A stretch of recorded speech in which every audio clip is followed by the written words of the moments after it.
I saw this trick at my neighbor's place by the lake. I couldn't believe it until I tried it myself.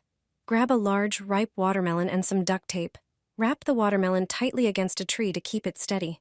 Now carefully cut off the top part of the watermelon, but don't throw it away. You'll need it later.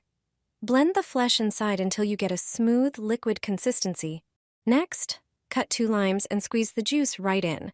You can also toss in the peels for extra aroma. The lime adds freshness and a slightly tangy flavor. Now pour in your favorite refreshing drink. Sprite or any citrus soda works great, adding a light fizz and even more flavor. Take the top you cut off earlier and make a small hole in the center. Close the watermelon with this lid to keep insects out.